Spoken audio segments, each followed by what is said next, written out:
Welcome to Besiege Bombs, the real home of robotic combat in Besiege.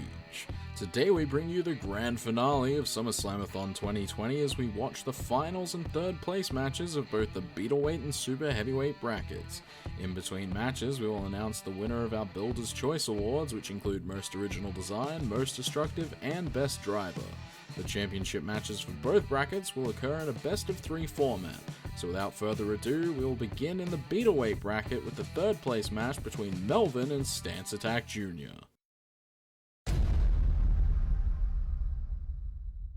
Stance Attack Jr. has made a deep run this year through its skillful driving and effective use of a minibot, only being stopped by the powerful flip McGee. While Melvin may be considered favourite in this third place matchup, Stance Attack Jr. is aiming for an upset victory by using its minibot to confuse and overwhelm its opponent. If Team Mistakes Are Made can execute this strategy effectively, they stand a strong chance of making the podium in their second Beetleweight tournament in a row. Melvin has looked extremely strong throughout this tournament by dominating its opponents through masterful control and driving. While a top 2 finish has eluded Team Pilot Light yet again due to a decisive defeat at the hands of CG3PT, they will look to take their first spot on a podium by outdriving another well-built control bot in Stance Attack Jr.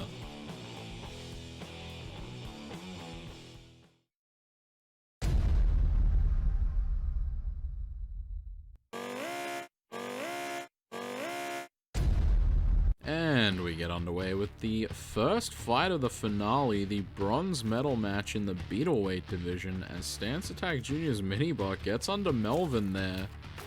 Really good driving from the minibot. Stance Attack ends up flipping its own minibot. It got under Melvin itself there. Melvin ended up flipping itself over on the rotating plate, I think. Which is kind of weird. Ooh, close to the pit there, but Melvin can't get Stance Attack in. Now they're attacking the minibot. And they've got the minibot flipped over. That's very smart driving from Melvin. Taking the opportunity to take the minibot out of commission.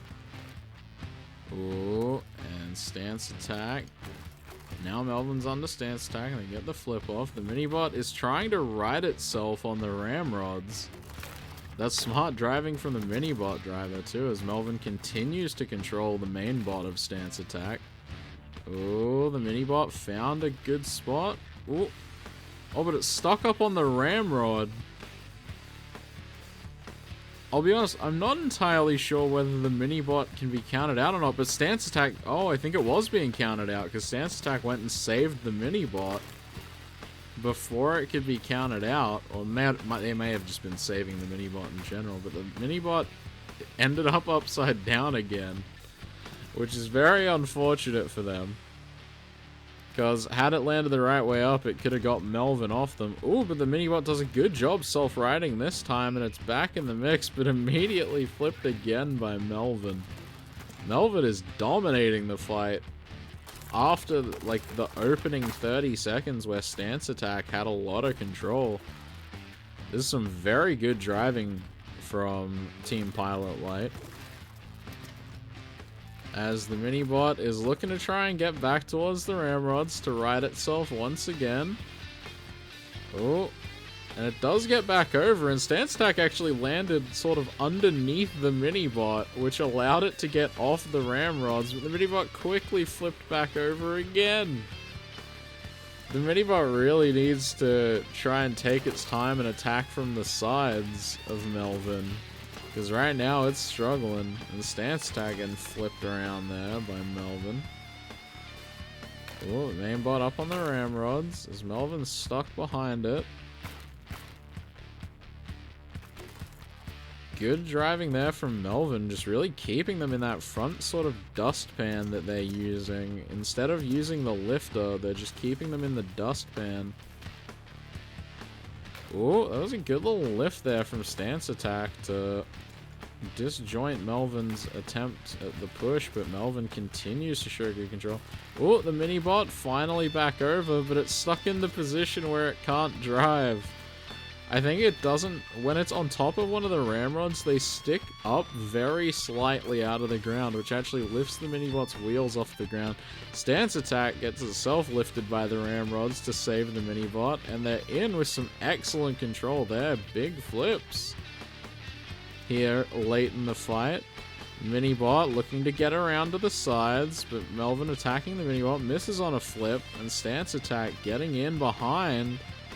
Stance Attack attacks from the front, but gets lifted. The Minibot is trying to find an opening to get in behind Melvin. Ooh, Stance Attack gets in from the front. A little lapse there from Team Pilot Light. Good flips from Stance Attack. The Stance Attack sort of spiraled through the air there for a second. The Minibot with some good control here towards the end.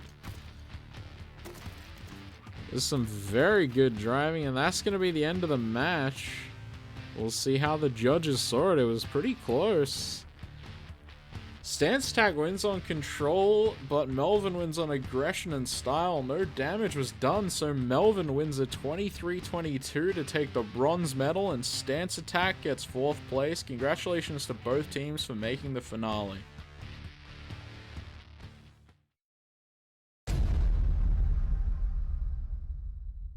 The first award we'll be handing out this evening is the Most Original Design Award, and our winner, receiving 9 votes overall, is Owari Da, the aircraft supercarrier constructed by 999 Robotics.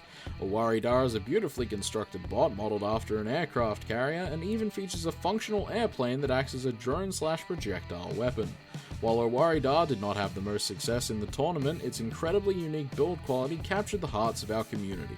So congratulations to 999 Robotics, who take home their first Most Original Design Award. Up next, we're getting back into the action with the 3rd place match of the Super Heavyweights between Scirocco and Warp Drive. Scirocco has proven itself to be an extremely devastating vertical spinner in this competition, tearing its way through the bracket before being stopped by a swift Uder at the hands of a dominating flipper Metallica.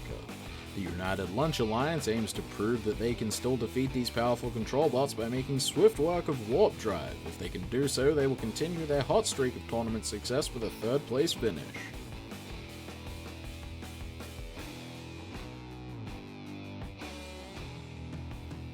Warp Drive was the fastest bot in this year's competition, bulldozing through all of its opponents with extreme speed and brutal ramming power to make it to the 3rd place match.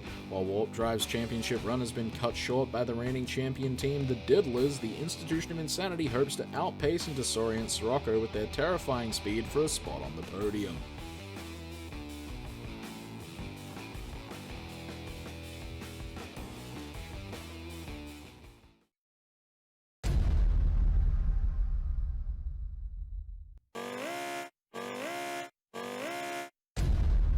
And we get underway with the Super Heavyweight Bronze Medal match. Warp Drive coming out of the gate aggressive against Scirocco, and a big thrust into the corner. They went for that flip. A flying block coming off of Scirocco. Warp Drive staying aggressive, keeping Scirocco in the corner. Ooh, they don't want to be doing that. They don't want to be under Scirocco while it's trying to self-right and potentially getting damaged. That seemed like a piece came off of Warp Drive there. It looked blue.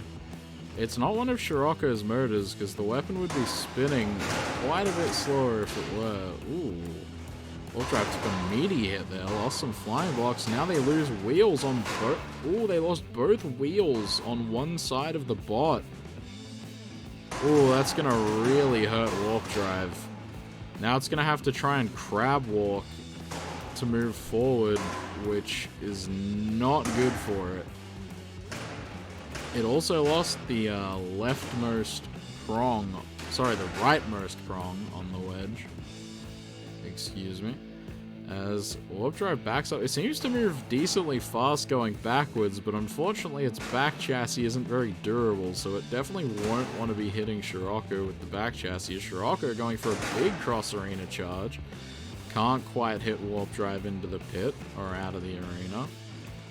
Warp Drive trying to maneuver. They're backing up to try and build up momentum, but they can't move forward very effectively due to the crab walking.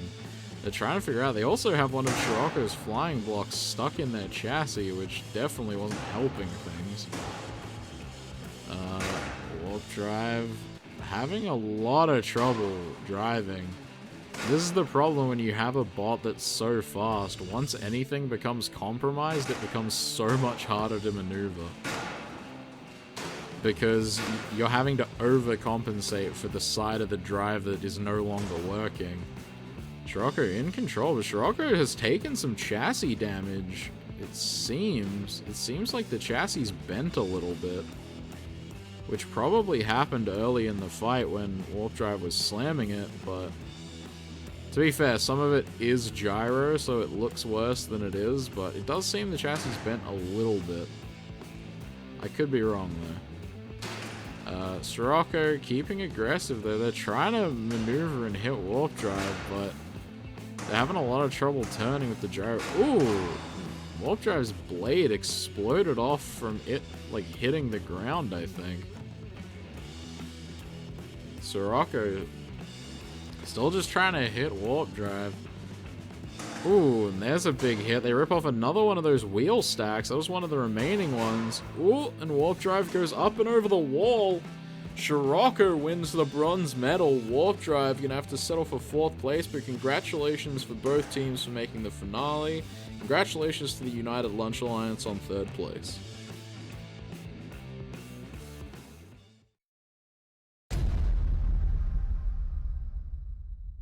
Our second award for this evening is the coveted Most Destructive Award, given to the bot that was able to wreak the most havoc and strike fear into the other competitors. Our winner, of course, is Kotetsujo, the immense shell built by Team Wasted Potential that pushed the boundaries of bot building to achieve supreme destructive potential. During its fights, Kotetsujo was able to completely eviscerate Blink Engineer's Rumble and decimate Foxglove, leaving a dramatic impression on all the competitors in the tournament. This marks the second most destructive award achieved by Team Wasted Potential, and we congratulate their continued demonstration of immense destructive power. Up next, we have the championship match of the Beetleweight bracket between CG3PT and Flip McGee to determine who claims the crown. Entering the arena first in our Beetleweight Grand Final is CG3PT, which has had a miracle run in this tournament, surging ahead after struggling early in the bracket to destroy its last 3 opponents in under 2 minutes. In this match, CG3PT hopes to use the sheer power of its overwhelming horizontal spinner to break through the wedge of Flip McGee. If it can do so, Team Meteor will claim their first crown in their team's history and come one step closer to achieving victory in both brackets of this tournament.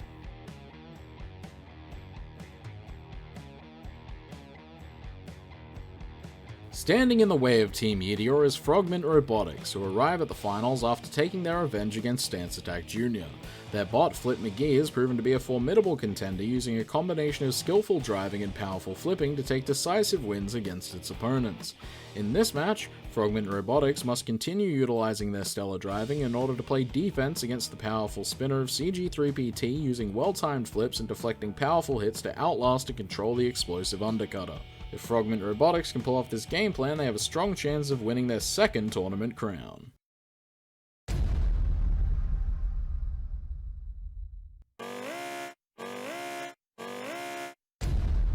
We're underway with the first fight of the Beetleweight Grand Final. Flip McGee out of the gates aggressive against CG3, but they're going to pay for it a little bit as they get smacked across the arena.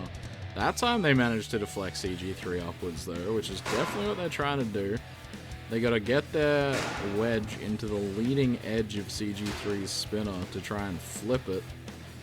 But right now they're taking these hits pretty well. They showed pretty good durability against Little Spook, but I don't think Little Spook hits anywhere near as hard as CG3. So we'll see if Flip McGee can withstand the damage. Ooh, good.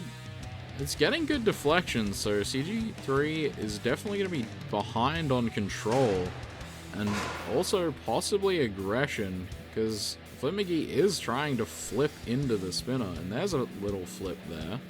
So they flip the back segment of the chassis. CG3, ooh, almost sends itself over the arena wall. Ooh, that would not be how they want to lose in Fight 1 of the finale. Team Meteor definitely wanting to claim the double crown if at all possible. Oh. Oh, they broke the flipper off of Flip McGee. We've seen Flip McGee in a similar position before. This time they quickly cut the winches. But the bot does work pretty well like this, but I don't know how well it's going to hold up against a spinner. previously it was able to control Incinerator while stuck like this, but against a spinner, they're losing extra armor, which could be a bit of an issue, but so far it's working decently. It's also going to reduce the chances they can get an Uda or Pit KO, because they're not going to be able to give CG3 extra height. They're really just relying on it deflecting itself out of the arena, which is entirely possible. It does have a lot of power, and as we see there, launches itself pretty far. If that was closer to the pit, it might have gone in. So we'll have to keep an eye on CG3, and hopefully they don't bounce themselves into the pit for their sake, because that would be an unfortunate way to lose. But so far, Flip McGee maintaining a pretty strong presence in the control category. Probably not doing much for itself in terms of style, or definitely not in damage. Ooh, is Flip McGee starting to get ripped apart piece by piece. There are only small pieces coming off, but ooh, there goes a wheel. CG3 is definitely in control of this fight at this stage, but not the category. Good hits now. We'll see how Flip McGee can try and recover, but really they're just hoping for a bad deflection from CG3. You can see them trying to lure them near the pit to maybe hopefully get a deflection. Ooh, but that last hit snapped Flip McGee and I think sent it into the pit, and it did. Flip McGee's the one that ends up getting pitted by CG3, so that's CG3 winning fight 1. Flip McGee's going to have to try and win fight 2 to keep the championship hopes alive.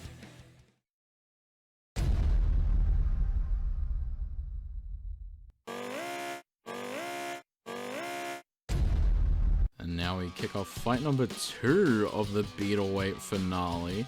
We'll see who can win this match. It's a must-win for Flip McGee if they want to keep the hopes of the championship alive. But at CG3 are on match point, and as long as they win this fight, they will be the champions of the Beetleweight bracket and have some momentum carrying forward into the Super Heavyweight finale as well. Good early start from Flip McGee. They're getting the same kind of deflections they were in the first fight. They got to be careful, and hopefully their flipper doesn't break off this time, which has proven to be a bit of an issue for it, and definitely cost it in the first fight because it was doing really well. Ooh, they lose a blade off the flipper there, trying to flip into the spinner. You gotta be careful of that. Ooh, Flip McGee getting smashed in the corner, but CG3 getting caught up in the ramrods with the spinner on. Ooh, some risky driving there from Team Meteor, who are, I guess, just trying to stay as aggressive as possible to score some points with the judges. We'll see if it works for them, if it makes it that far. Ooh, Flip McGee chasing CG3 down there. That might cost CG3 some aggression. Ooh, CG3 almost goes into the pit. If they were any further to the right there, they probably would have gone into the pit and pulled themselves in. CG3 trying to self-ride, but Flip McGee's broken. But weirdly, it's the bottom segment that broke off from the chassis this time, instead of the flipper's still attached to the back segment, but the front isn't. I'm not sure if that's better or worse. I'm going to assume it's worse because they've lost both. Oh no, they still have one blade on the flippy. It's just hard to see because of the front part being dragged along with it. Ooh, this is looking rough for Flip McGee, as it eats another big hit, but CG3 sends itself into the wall. They cut the winches now, and you can see it's actually the flipper arm that is still attached to the back chassis, whereas the front segment that has the static wedge on it is not. They can kind of still use the flipper arm as a lifter, but it's not very fast, and it's not going to be able to throw CG3 into the pit on its own. CG3 having a lot of trouble self-riding and getting controlled by what's left of Flip McGee. Flip McGee probably not going to try and take the deflection route in this fight. Ooh, as CG3 snipes one of its own wheels off. One of the whole legs, in fact. That is not good for CG3. Well, that definitely opens up a possibility for Flip McGee if they can get it to snipe the other leg off of itself. With how unstable it looks right now, because you can see that back segment is wobbling a lot. It's not as stable. It might be easier to get it to do it again. But there's only 30 seconds left. So they have to do it in probably the next 5 to 10 seconds if they want to get a count out. But they definitely probably win on damage if it happens. The CG3 getting the better of these exchanges and not sniping its own wheels slaps Flip McGee into the corner. CG3 can't be counted out here. So it'd have to be an Uda or a pit, and I don't think it's going to happen as we come down. And that's the end of the Beataway tournament. We'll see how the judges saw it. And it's 24-21 for CG3, winning on aggression and damage and style, but losing out on control. What a fight. Excellent end to the Beataway bracket. CG3 is the champion. Flip McGee is your runner-up. Congratulations to Team Meteor. We'll see them again in the Super Heavyweight bracket final where they'll try and take the double crown. Our third and final award for this evening is the Best Driver Award, given to the team that showcased the most impressive driving in the tournament. This award goes to the Institution of Insanity for their driving of both Warp Drive and Creep, two extremely fast and deadly control bots. Through the use of incredible driving, the Institution of Insanity was able to utilize the full potential of these bots, dominating the tempo of the match and smothering opponents to achieve a respectable 4th place finish. Congratulations to the Institution of Insanity on the well-earned award. Up next, we have the grand final of the Super Heavyweight division, and we'll see whether Bottom Feeder 5 or Metallica will earn the coveted crown.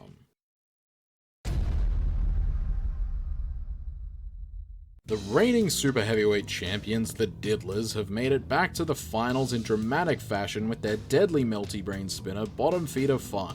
They've won every single one of their 1v1 matches by KO and aim to continue their warpath of destruction against Metallica. In this fight, the Diddlers will need to find the space to spin up against another quick opponent, but if they can, they have a strong chance at being able to defend their title.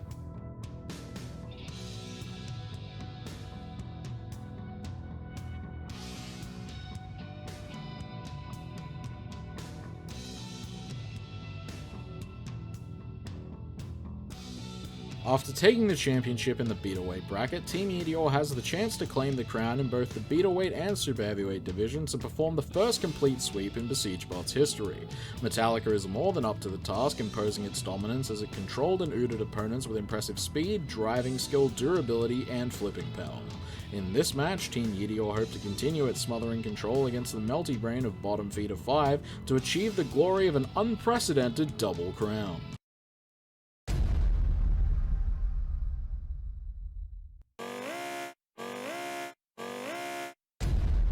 And now we kick off the first fight of the Super Heavyweight finale.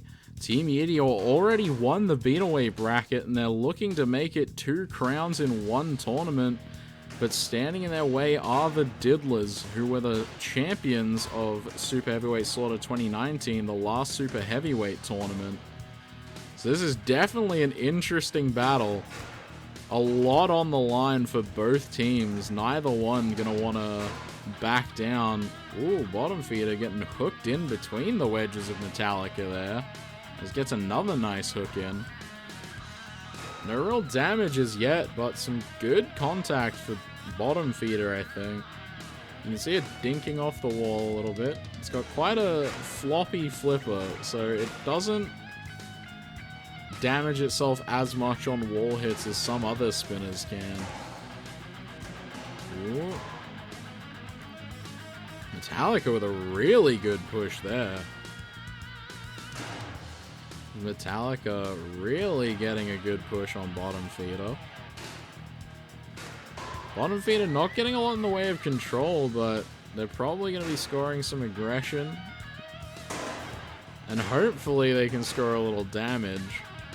But so far, Metallica's anti-spinner setup is holding up very well. Ooh, as they get a big flip onto bottom feeder. And now the arena flipper gets in our vision. Bottom feeder still getting shoved around by Metallica, having trouble getting those bites that it was getting early on. Ooh, they were behind Metallica for a second there, but Metallica able to turn very quickly. Quite a wide bot, so it turns pretty quick.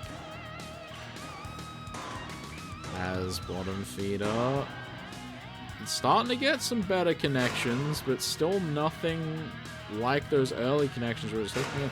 Oh, that was something. I think it came out of Metallica. Possibly a spin block in the front segment of the chassis. Oh, but bottom feeder explodes on the spike strip. Ooh, that's a rough way to lose the first match. Metallica goes up 1-0 in the final. Team Meteor 1 win away from the double crown.